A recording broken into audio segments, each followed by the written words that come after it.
अस्सलाम वालेकुम नाज़रीन, मैं हूं शेख रहमत अली, आप देख रहे हैं क्राइम टुडे न्यूज़। हज़रत साहब जो बाबरी मस्जिद शहीद हुई 27-28 साल हो गए और सुप्रीम कोर्ट यानी हमारे मुल्क की सबसे बड़ी अदालत का फैसला आया, उसके बाद भी मुसलमानों ने उस फैसले को कबूल किया। लेकिन जिस तरह से आए दिन मसाजिदों को शहीद किया जा रहा है और जिस तरह से मुल्क के हालात बनते जा रहे हैं, इसके बारे में आप का क्या कहना है? क्योंकि आज जो 6 दिसंबर है, आज 6 दिसंबर का दिन भारत की तारीख में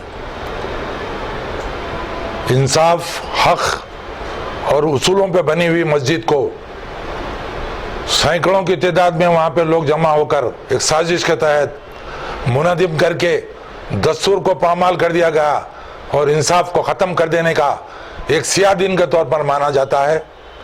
आज ही के दिन 1992 में बाबरी मस्जिद को बेदर्दी से मुनदिम कर दिया गया। हालांकि हमारे मुल्क का सबसे बड़ा अदालत उज़्मा सुप्रीम कोर्ट का ये वर्डिक्ट है, उनका ये आखिरी फैसला है कि बाबरी मस्जिद किसी मंदिर को तोड़कर नहीं बनाई गई।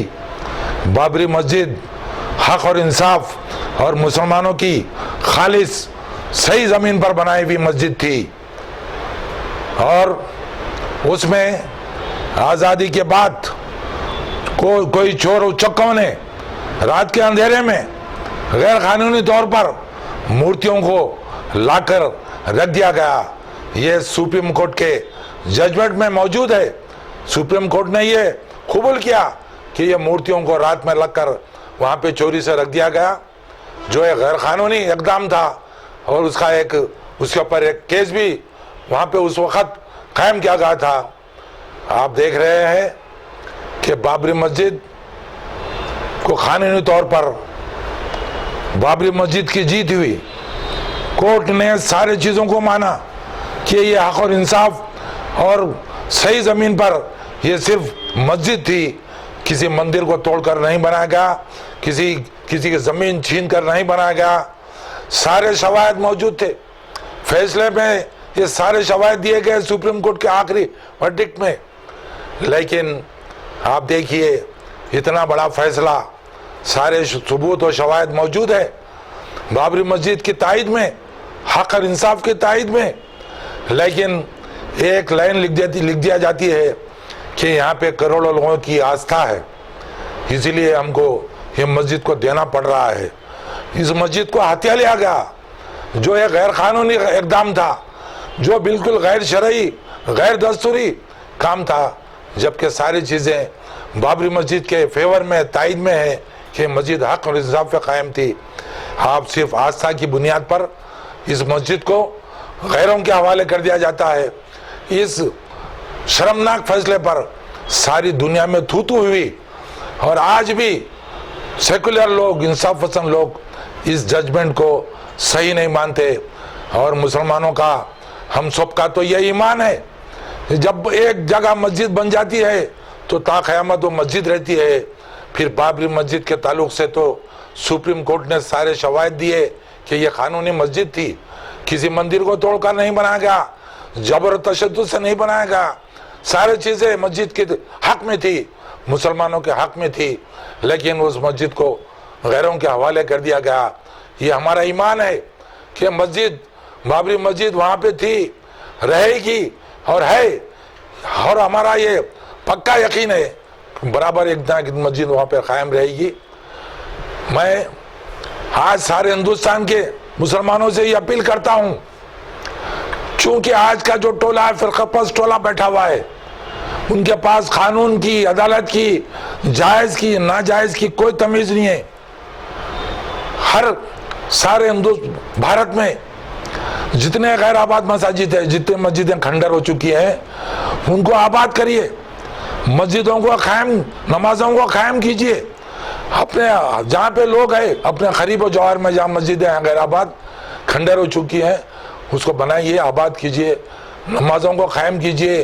ख़ास तौर पे हैदराबाद शहर के अंदर कई मस्जिदें हैं। बसमुल चार मीनार पे मौजूद मस्जिद कानूनी तौर पर जायज मस्जिद है, जो कुली कुतुब शाह ने 400 साल पहले कायम की थी, बल्कि उन्होंने इसको चार मीनार मस्जिद कहा, चार मीनार नहीं कहा बल्कि चार मीनार मस्जिद कहा। इतनी खूबसूरत मस्जिद वहां पे ऊपर है, दीनी मदरसा था, कानूनी जगह पर जो मौजूद है मस्जिद में, वहां पे नमाजें नहीं हो रही है और आप देख रहे हैं कि कहां पे इबादतें हो रही है। कानूनी तौर पर मस्जिद में इबादतों की इजाजत नहीं है, तो सारे मस्जिदों में नमाजों को कायम करना चाहिए, हर मस्जिद को आबाद करना चाहिए, क्योंकि आज फिरका प्रस्ताक में है। मगर हमको डरने और घबराने की कोई जरूरत नहीं है। जहां चार मीनार की बात आ रही है, मैं ये बात आज कहूंगा कि जब से चार मीनार कायम था उसके अतराफ में कई बंडियां हैं, सदियों से बंडियां रहते आए हैं, लेकिन आजकल एक नई बंडी का जिक्र चल रहा है, वो बार बार चार मीनार के पास आना चाह रहा है। हम कह रहे हैं उस बंडी को, आओ ये इमारत, ये मस्जिद जो चार मीनार मस्जिद है उसके करीब आओ, लेकिन यहाँ की तहजीब, तमद्दुन, इंसाफ, अमन, अपन और यहाँ की गंगा जमुना तहजीब को कायम रखना पड़ेगा, वरना ऐसे वैसे बंडियों को यहाँ से हकाल दिया गया। और मैं यहाँ की आवाम से भी कहूँगा कि वो डरने और घबराने की जरूरत नहीं है। ये भारत की तारीख है कि यहाँ पे हम बहुत कम थे पहले, लेकिन 1000 साल हमने हुक्मरानी की है। यहाँ पे सैकड़ों मस्जिदें बनाई हमने, सैकड़ों मंदिरें बनाई, सैकड़ों चर्च बनाए, सैकड़ों गुरुद्वारे बनाए। हम आज अल्हम्दुलिल्लाह 35 करोड़ से भी ज्यादा हैं। हम कोई परेशानी की बात नहीं है, मगर हमको हमारे दीन पर, हमारी मस्जिदों की हिफाजत के लिए आगे आना पड़ेगा और अपनी मस्जिदों की हिफाजत करना पड़ेगा, अपनी मस्जिदों को कायम करने के लिए जद्दोजहद करना पड़ेगा। और हमारा दस्तूर हमको जो हक देता है, हमको जो इंसाफ देता है, हमको जो कानूनी इजाजत देता है, उसके तहत अपने हक के लिए लड़ाई लड़ना पड़ेगा, हक हासिल करना पड़ेगा। और यहाँ की कौम एक जैसी, गंगा जमुनी तहजीब, अमन शांति, हिंदू मुस्लिम इत्तेहाद और भाईचारगी को कायम रखते हुए हमारे मस्जिदों को आबाद करिए, हासिल कीजिए।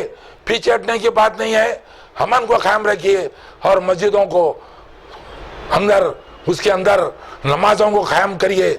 अगर आप दूर दराज से मस्जिदें हैं, आप 5 टाइम नहीं जा सकते, तो जितने टाइम जाते हैं नमाजें पढ़िए। आप कम से कम, अगर आपको दूर दराज है तो जुम्मे की नमाजों का एहतमाम कीजिए। मगर आपको उठना पड़ेगा, नौजवानों को सोचना पड़ेगा, ये यहाँ पे आवारागर्दी में ये गुजारने का वक्त नहीं है, वक्त बहुत नाजुक है। सारे लोग हमारी ताक में है, हमारी इबादतगाहों की ताक में है। हमको आज होश में आना पड़ेगा और हमारी इबादतगाहों की हिफाजत करते हुए उनको आबाद करना पड़ेगा और नमाज़ों को कायम करना पड़ेगा।